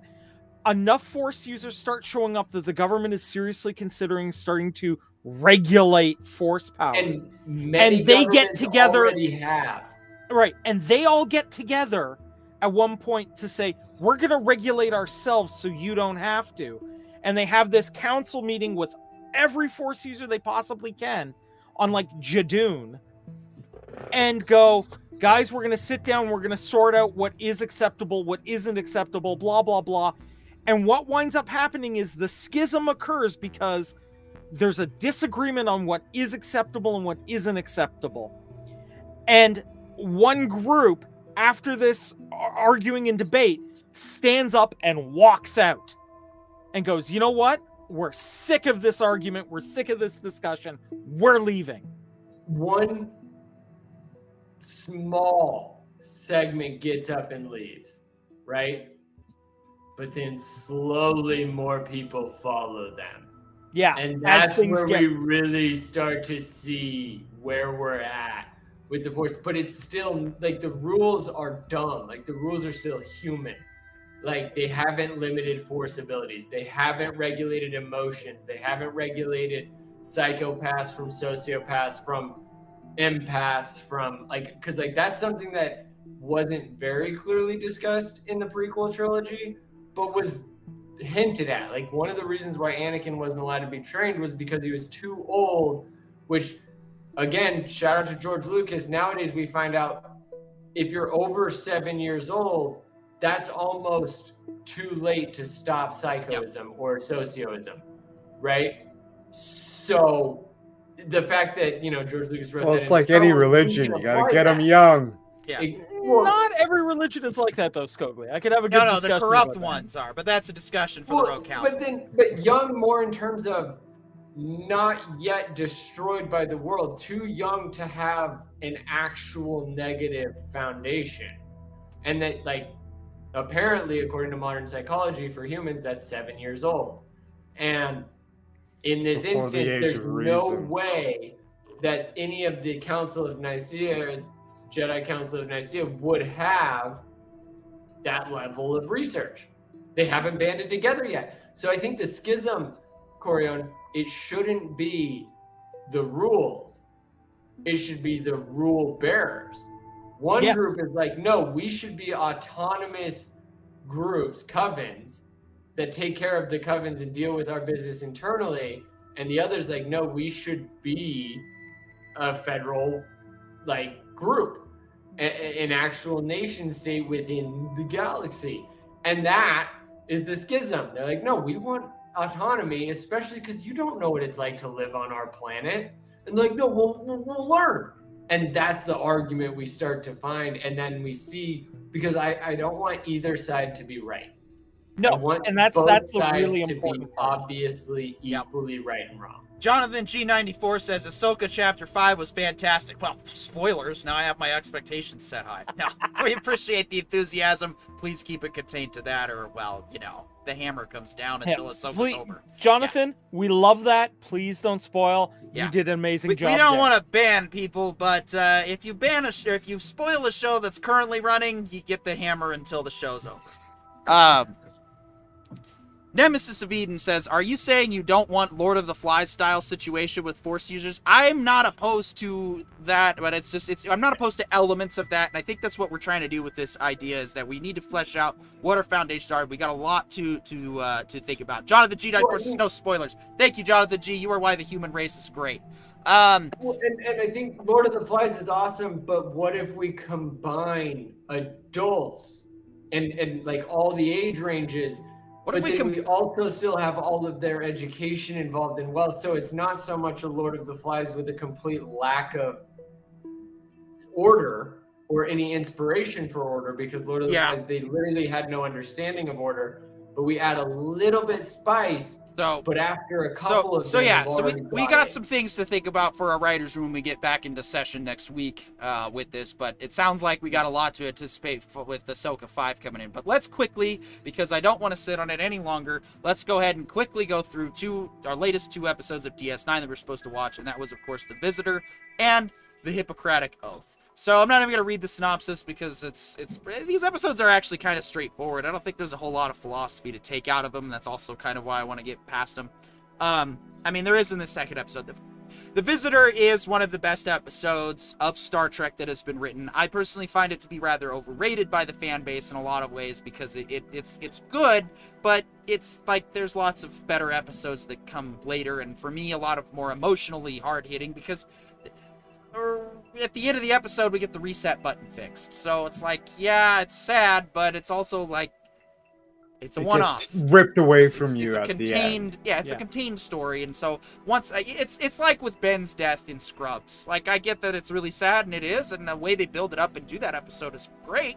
But when you've seen it once and you know it's coming. I really like how Cisco walks away with the full knowledge. Well, mostly, like, from his perspective, he like understands what happened. It's like kind of like a Picard situation. Picard, many times he like gets this extra life of insight, and that's it's like Cisco. The inner light, the one where he winds up living on Rusica or whatever. Yeah. He gets this whole other life of insight as to like the character of his son and all this. So stuff. first time viewer, why don't you go ahead and give us your thoughts on DS9's The Visitor, one of the most highly acclaimed both from critics and fans everywhere. Considered one of the greatest episodes of Star Trek in starring the legendary Tony Todd. One of his best roles too. Yeah. I think he nailed it when he said, like, I hate reset buttons, man. Like, if if Game of Thrones taught us anything, it's kill your darlings. Because the pain that it causes is literal scar tissue. Now I have to continue the series. You're gonna write about war, show the consequences. Are worth it. Yeah. And so I don't like reset buttons, but I did like the second episode, mostly because, like, one of the things I've been really disappointed with after learning about the military, and also learning about how easy it is to access military records on, uniform orders and, talking to each other, orders, and basic just decorum. And the fact that like almost no shows are anywhere near accurate, it pisses me off because you're paid. Like, I get it when everybody else doesn't understand the military, but you're paid to write a military thing. You should understand military decorum better than the rest. And finally, like that second episode, Hippocratic Oath. All right, like, Hippocratic Oath. Let's go into that one then. Yeah. For me, that was the bigger one. Miles Because is it like, started out listen. so mundane and never actually got that intense. Like, obviously we know these characters are going to survive. There's 2 main characters on the planet. The odds of their survival is 100%. At least as far as I can tell. And so in that instance, I want to see these characters challenge each other. And I've never seen Bashir and O'Brien challenge each other like that. Because finally, we've seen an officer versus an enlisted. O'Brien's a freaking salt dog. He's been in the service ever since the service existed. He knows what's up. Literally the backbone. Like in the Marines, we used to say NCOs are the backbone of the Marine Corps. And it's exactly who like O'Brien is. O'Brien is 100% the guy On not the ground. paid, but definitely ordered to do all of the main important regulatory stuff that the officers are technically supposed to do, But actually never get taught and never held to do. It's always the sergeant's job because shit rolls downhill. I was actually going to go with, you ever notice how the most senior sergeant inevitably gets paired with the most junior second idiot? Or, sorry, second lieutenant or junior grade lieutenant. You ever notice that? There's a reason Just why. an idealist who hasn't seen shit. And I don't want to say that's a literary trope. No. Because it's a real trope. That's a fact. As somebody who suffered that. Yeah, there you go. I have taught more people how to do my job that I was supposed to look up to. Yeah. Now, Hippocratic Oath. People lower than me. Hippocratic Oath has a lot of good going in it. Between, yes, what we see O'Brien, the seasoned NCO who's had combat, he knows what warfighters are. He knows that the Jem'Hadar are basically like Cardassians, but even dumber in that they're just fighting machines. They don't have conscience. And that's where we see the contrast to the young idealist Bashir, who is also, to his credit, a man of his convictions and that do no harm, and that an obligation exists to try and help a sentient species survive and cut themselves off. And This episode is required watching for like fully understanding the Jem'Hadar. And just true. Star Trek in general. But on top of that, this is again. So I was just shouting out their military decorum and their ability to actually understand that. But this is the same in terms. I don't know if you guys read American Sniper by Chris Kyle, Rip, but one of the things he said, and this is, this is a little immature, so watch your ears. But one of the things he said when he was putting bodies on the ground in Iraq and Afghanistan as a sniper, these people wouldn't die with a large caliber round through the dome or even through the heart or through the leg or any of that. They wouldn't go down. And he explained it very clearly. These people would take hospitals, do a bunch of opium, do a bunch of crack, do as many drugs as they could, and then they would go fight America. And the Jem'Hadar are literally drug addicts. Like, that's the amount of like realism actually written into Star Trek it's A, again, proof of concept. That's what you're supposed to do. And B, it why it stands the test of time. You can have really terrible outfits where people are always wearing turtlenecks and nobody looks as attractive as they should. But you can watch it in 2023 and go, none of this is wrong. And that's The awesome. uniforms get And better in also season sad that 5. It doesn't apply lately. I promise. Yeah. Personally, I found this particular uniform style that they use on this show and in Voyager to be one of the worst that Trek came up with. I personally prefer the TNG but style again, better. Again, The OG jumpsuit. agrees with the modern day military uniforms and every military uniform in history.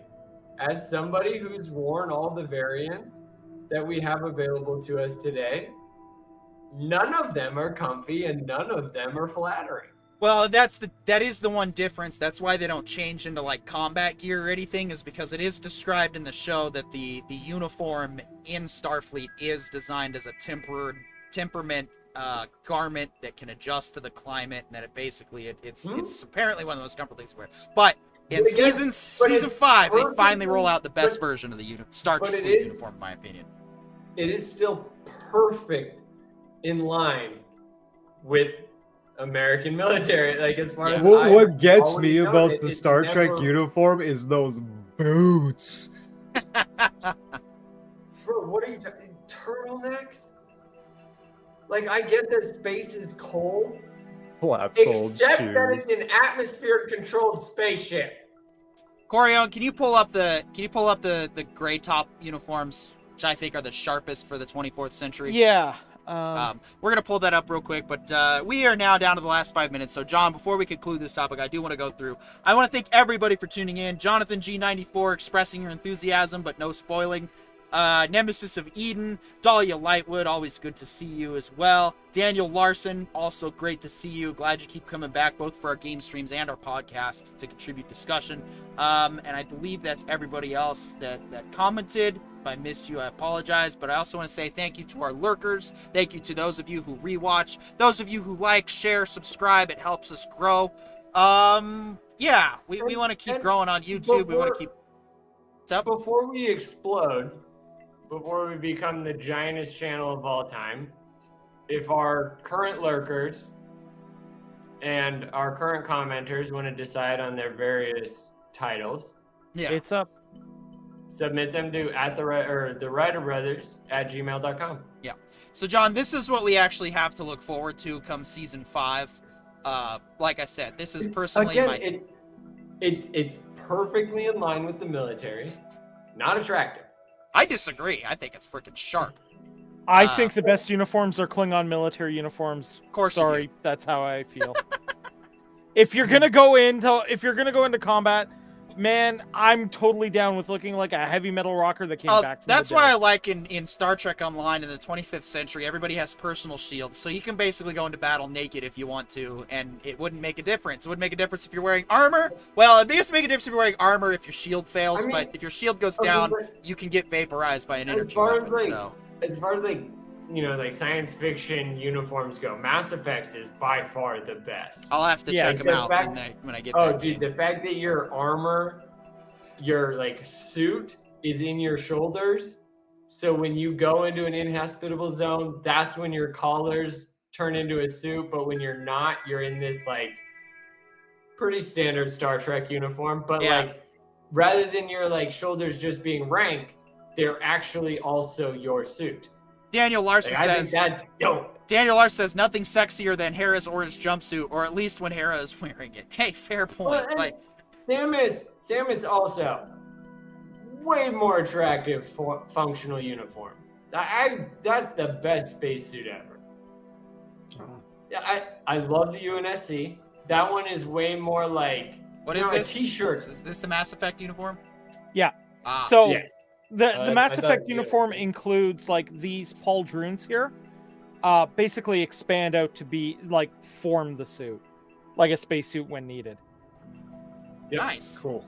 So it's what you were saying, Parker, with the Star Trek uniforms being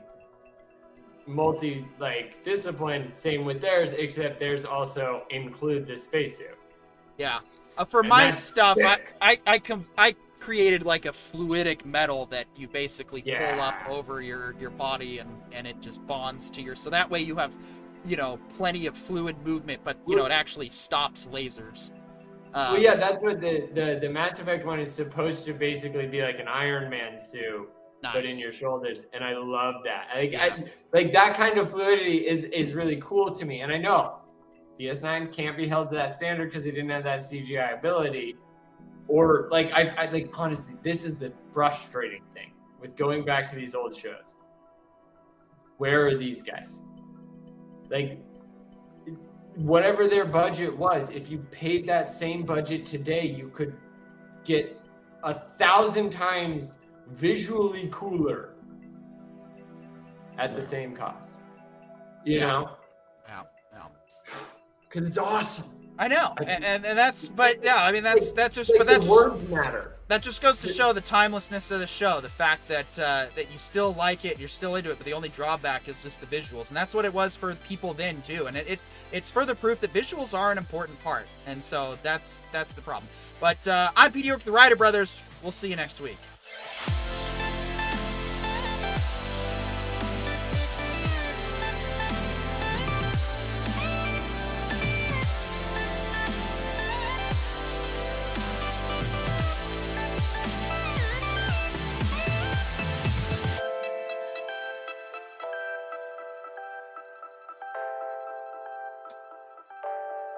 This has been a presentation of the Ryder Brothers Tuesday Night Live Show. The Ryder Brothers, restoring respect into discourse.